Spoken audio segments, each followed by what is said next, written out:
పశ్చిమాసియాలో నెలకొన్న ఉద్రిక్తత పరిస్థితుల నేపథ్యంలో దేశంలో పెట్రో ఉత్పత్తుల కొరత ఉందంటూ ప్రతిపక్షాలు చేస్తున్న వ్యాఖ్యలు బాధ్యతారాహిత్యమని కేంద్ర మంత్రి కిషన్ రెడ్డి తీవ్రంగా విమర్శించారు. ఈ అంశంపై ఆయన ఒక పత్రికా ప్రకటన విడుదల చేశారు.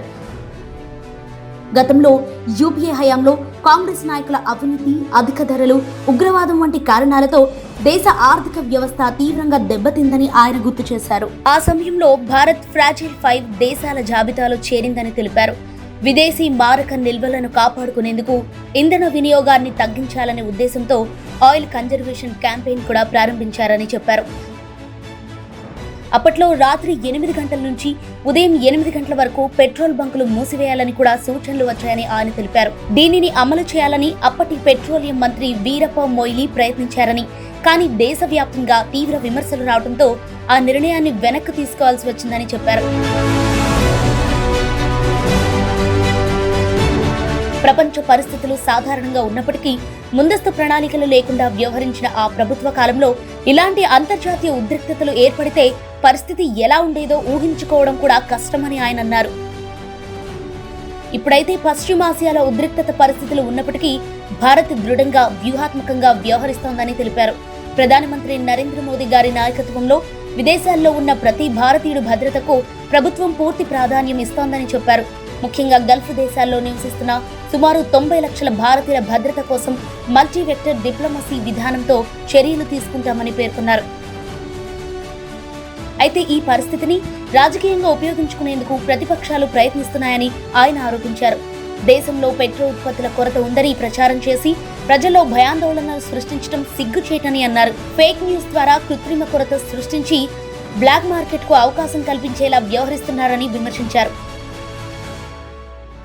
దేశ ఇంధన భద్రత విషయంలో గతంలో జరిగిన తప్పులను సరిదిద్దుతూ ప్రస్తుతం భారత్ ఆత్మనిర్భర్ దిశగా ముందుకు వెళుతోందని ఆయన చెప్పారు. గతంలో ఇరాన్ పై ఆంక్షల కారణంగా ముడి చమురు దిగుమతులు భారీగా తగ్గినప్పటికీ ప్రత్యామ్నాయ ఏర్పాట్లు చేయడంలో అప్పటి ప్రభుత్వం విఫలమైందని విమర్శించారు. ప్రస్తుతం మాత్రం భారత్కు ఒకప్పుడు ఉన్న 27 దేశాల బదులుగా ఇప్పుడు సుమారు 40 దేశాల నుంచి ముడి చమురు దిగుమతి అవుతోందని తెలిపారు. దీంతో అంతర్జాతీయ ఉద్రిక్తతల వల్ల దేశ ఇంధన సరఫరాపై ప్రభావం తగ్గిందన్నారు. అదేవిధంగా విశాఖపట్నం, మంగళూరు, పదూరు ప్రాంతాల్లో భారీ స్థాయిలో స్ట్రాటజిక్ పెట్రోలియం నిల్వలున్నాయని చెప్పారు. ప్రస్తుతానికి దేశానికి దాదాపు 74 రోజుల అవసరాలకు సరిపడా పెట్రోలియం నిల్వలు ఉన్నాయని వెల్లడించారు. ఇప్పటి రిఫైనరీలు ప్రపంచంలోని వివిధ దేశాల నుంచి వచ్చే అన్ని రకాల ముడి చమురును శుద్ధి చేసేలా మార్పులు చేశామని చెప్పారు.